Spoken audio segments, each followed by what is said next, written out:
That is why I'm not a huge fan of pot moisturizer.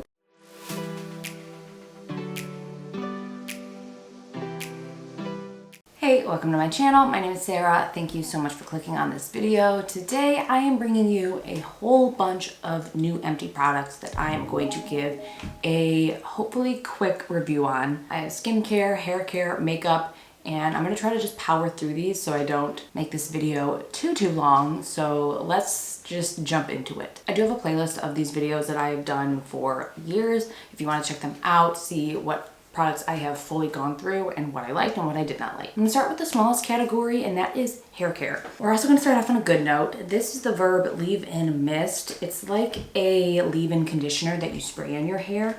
I absolutely love this. I am definitely going to repurchase this. I feel like this product, especially just this brand, the Verb brand in general, seems to be really good for my hair. I don't know if I've tried any of their products that like actually did not work well. It says it's meant to detangle, defrizz, and condition. So I will apply this to my hair after I wash it. I do let it dry for like a few minutes, leave it up in my microfiber towel, and then I will immediately put this on and comb it through. And I feel like it helps a lot with frizz, hydration of my hair, helps it to hold its form if I am looking to wear my hair naturally curly. These are not my natural curls. The one thing about this is it is a little bit thicker of a formula. It's not like liquid. It's kind of in between a liquid and a cream. So towards the end of the bottle, I did have to just like take off the cap and like put it into my hand because it was just not coming through the nozzle. But otherwise, not a huge complaint. I really like this. I think it was around $20 to $25. I would recommend, and I do plan to repurchase. I have another hair product. This is the It's a 10 Miracle Leave-In Plus Keratin. So I have tried the other standard It's a 10 Miracle Leave-In, and I prefer that one.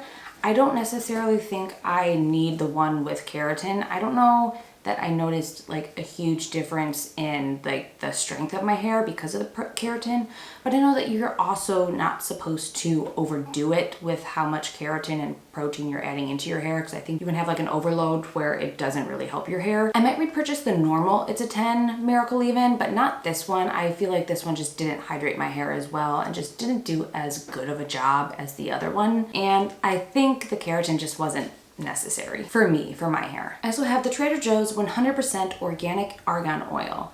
I purchased this like a couple years ago, honestly. And since then, recently, I have had some beef with Trader Joe's, which is wild because I have like a few videos on my channel praising their products. And I do like some of their products, but they've been having a lot of recalls, and they did something to me that like personally really put me off from their brand. I'm not really seeking out Trader Joe's products right now and in the near future, but otherwise, this argan oil, it was okay. I felt like it definitely added some moisture to my hair, but I don't think it did enough. I think it was around $6 or $7, and it was like good, it was decent, but I preferred using all of the other oils I had.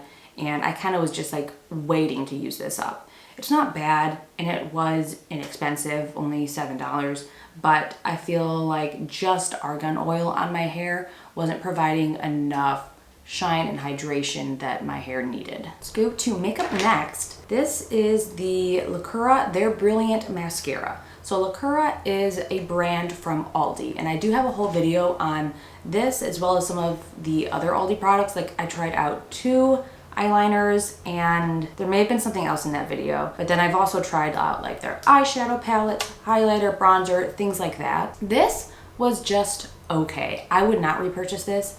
It was fine as a mascara. It was just not really impressive. It didn't do a whole lot of lengthening. It was definitely more of a volume mascara, but I felt like I always had to combine it with another mascara and not just use this alone. I also did not like the brush. I just felt like it made it really easy to get clumps, like really thick clumps. So the other Lacura mascara, which I still have, I do like because it has a different brush and it seems like a different formula, but this formula is a lot stickier and the brush makes it just clumpier, so it was okay, but I would not repurchase it. Next is the Physicians Formula Eye Booster, the waterproof ultrafine liquid eyeliner. I really like this eyeliner. This was my go-to for a long time. I did start trying out the NYX Epic Ink Liner, and I think I like that one more because it is a little bit darker and a little bit more waterproof, but I do still really like this one. I think it works really well. My eyes water a ton, and this is one of the few ones that actually do stand up to like when I have tears in my eyes or just like my eyes watering throughout the day. It is a brush tip instead of a felt tip, which is my go-to. I am not a big fan of felt tip. The one thing I will say about this, and I don't know if like it just like changed for all brush tips, because I feel like I didn't used to have this issue with this product, but this is a similar issue I have also with the NYX Epic Ink, is that the brush tip will kind of fray and split at the top, so that it is harder to get a straight line. And sometimes also it will like bubble out the side, like almost as if there's a crack in the plastic, and then eyeliner will start coming out of the side, and that can make it really messy, because like if you're leaning it against your face, you could get just like a giant splotch. So when that happens, I just take an eyeliner brush it on the tip, and then apply it that way so that I don't get it messy, because it also sometimes will, when it gets cracked like that, it will put out too much eyeliner at a time. So that way it takes forever to dry, and like if I blink too soon, it will go everywhere. But it is drugstore, it is cruelty free, so I like it, I would recommend it. And while it might not be my #1 eyeliner, I do think I would repurchase it in the future. Another eyeliner is the AOA Studio Eyes on Me Vivid Liquid Liner. And this is in Cool Blast. So this is a blue eyeliner, and I really like this. I got compliments on it whenever I wore it. It's a super pretty, almost like neon blue color on your eyes. Not waterproof, which it doesn't claim to be, so it's not like a mark against it, but I have learned that I, most of the time, need waterproof eyeliner for my eyes because they water so much. So I had to be very sparing about how often I use this.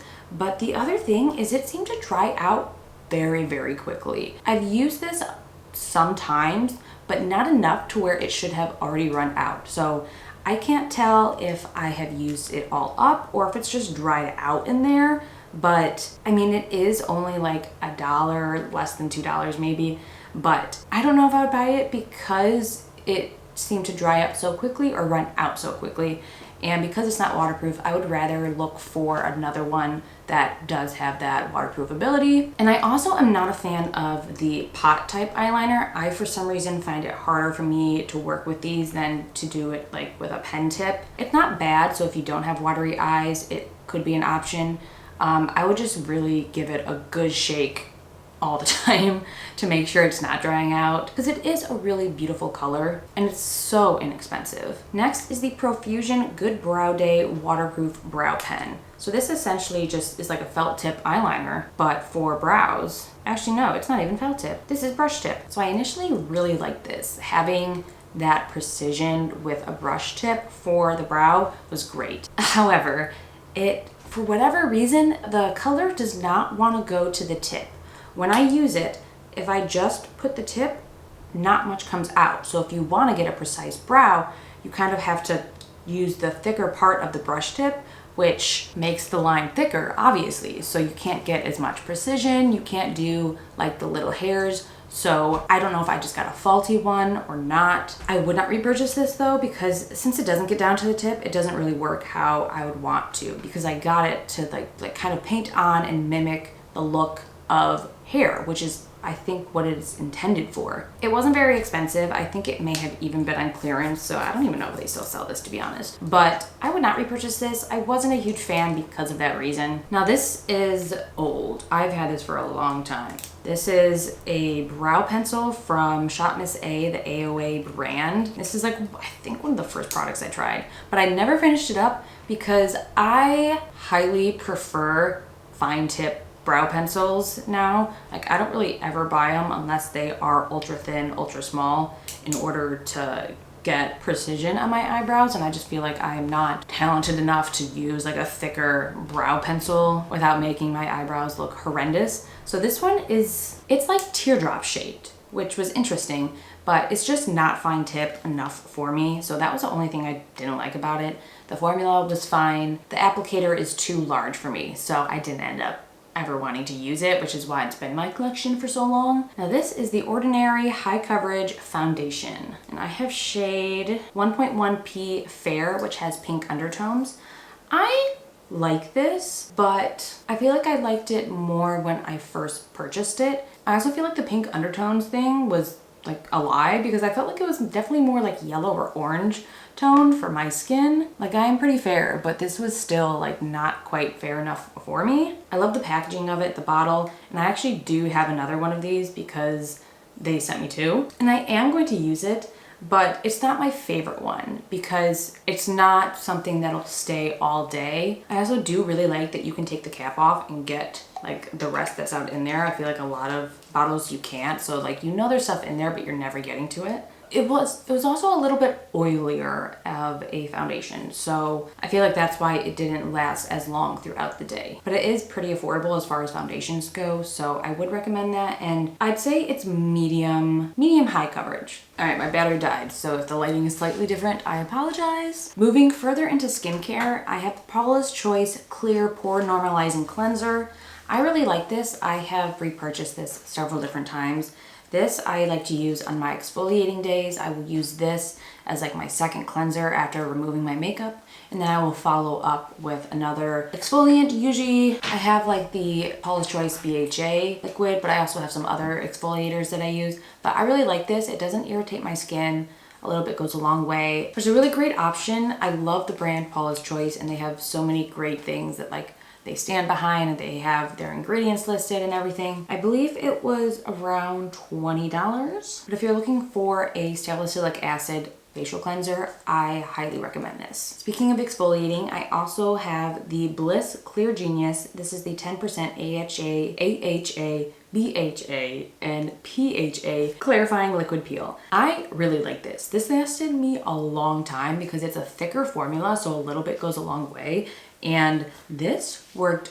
I love this. Pretty sure I got it for under $10 at the time, but this lasted me for a long while. It wasn't too irritating of an exfoliant for my skin, but I just feel like it worked really well. It was definitely a deeper exfoliant than like the Paula's Choice BHA liquid. So it was, if I want to get like a deeper exfoliant, I would use this, but it still wasn't super irritating to my skin. Speaking of Bliss, I also have the Bliss Blockstar Invisible Daily Sunscreen SPF 30.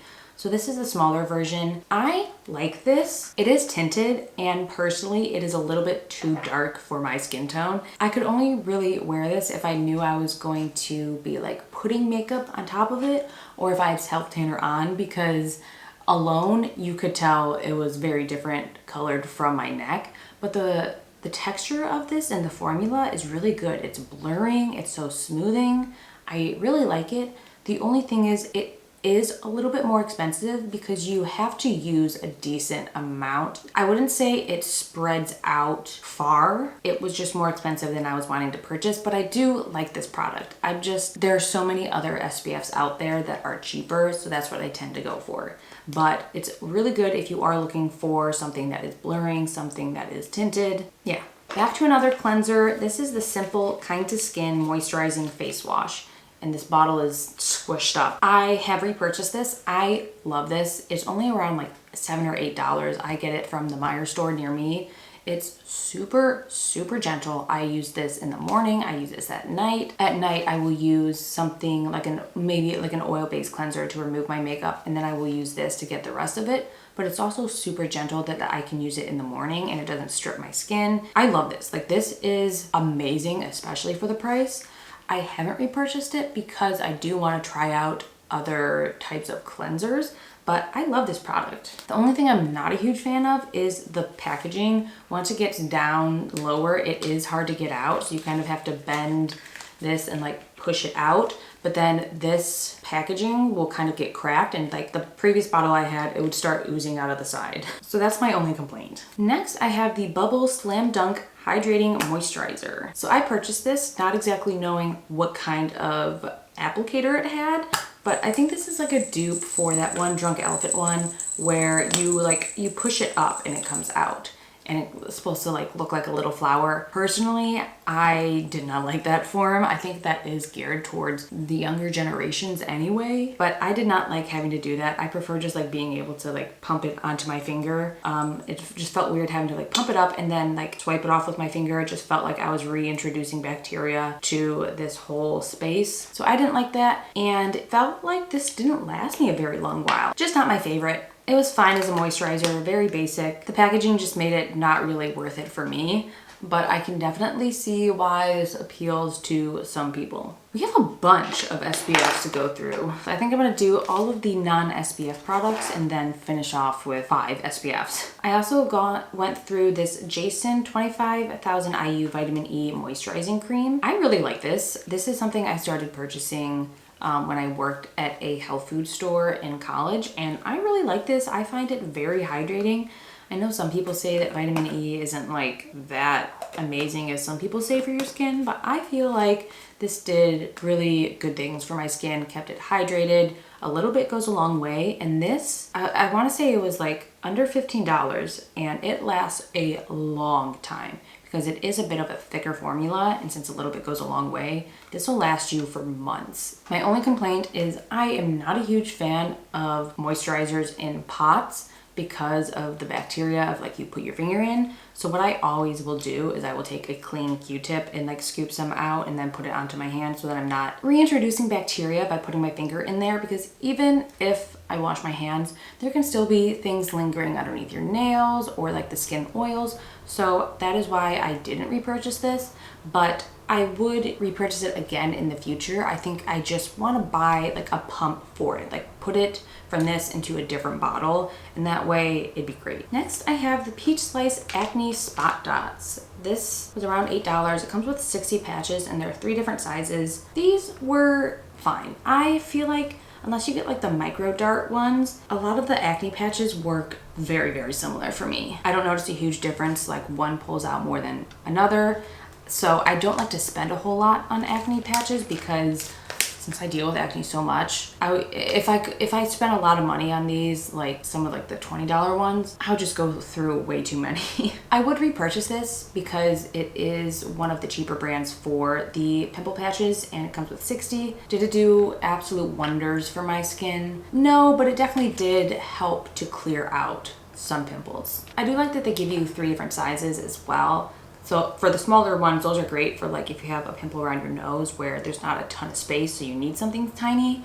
And then the 12mm ones, you can even like cover 2 if they are nearby. So I really like that. You can kind of knock 2 out with 1 patch. We have another Trader Joe's product. This is the Daily Facial Sunscreen Broad Spectrum SPF 40. So this got compared to the Super Goo SPF, I think, is kind of like a dupe. I've never tried that one, so I can't really say that. This almost feels like a primer, like a blurring primer. It has that same texture. It's like silicone-y almost.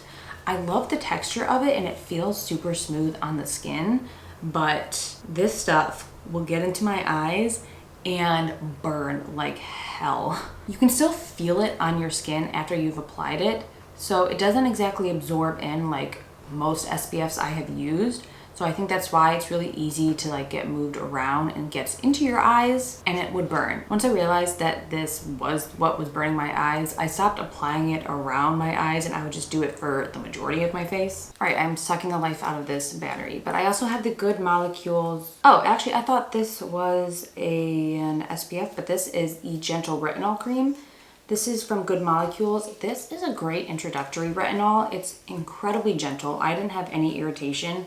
I stopped using retinol and tretinoin for a few months while I was using some other things, and this is what I used to like reintroduce my skin, and I didn't have any irritation. So it is super gentle. I have heard it from other people that it's also just good for sensitive skin. I don't know what the percentage of it is, but it's also pretty inexpensive, cruelty-free brand. So if you are new to retinol or you have sensitive skin, I would recommend this. Now I do have a couple Korean sunscreens. This is the Beauty of Joseon SPF 50 Relief Sun. I did like this. I love Korean sunscreens. This was a little bit thinner of a consistency than I typically like, but it is still a very good SPF. And other than the consistency, I don't have any issues with it. It didn't burn my eyes. Honestly, most Asian sunscreens that I use I don't have many issues with, other than like nitpicky things like the consistency or the packaging. So I would recommend this. I would repurchase it.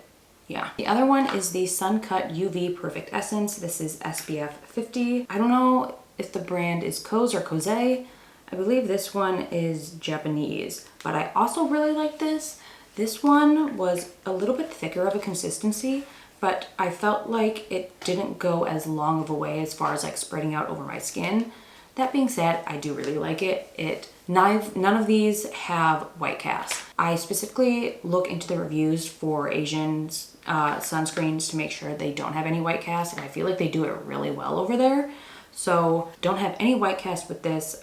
I like it. I would recommend it. These are also both cruelty free. So yeah, I don't really have much complaint about this. I do like it. Then the last one I have is technically a travel size. This is the Coola Classic Face Sunscreen. It's SPF 50 and I did cut it up. I like this. It was just kind of like fine. It was a lighter sunscreen, like lighter consistency. I got this on clearance in like a package, so I don't know if I would purchase it full price because I don't like to spend a ton on SPF. And when there are so many great Asian skincare options for cheaper, I would rather just purchase those than purchase this. But I did like it if you want to get something that is in America. It's lightweight, didn't have any white cast, and it is also fragrance free. So those are all of the products. I think I talked a lot. Let me know if you have any questions, if you tried out any of these products. I would really appreciate if you could give this video a like, subscribe to my channel. Thank you so much for watching. Thank you for your support, and I will hopefully see you in my next video.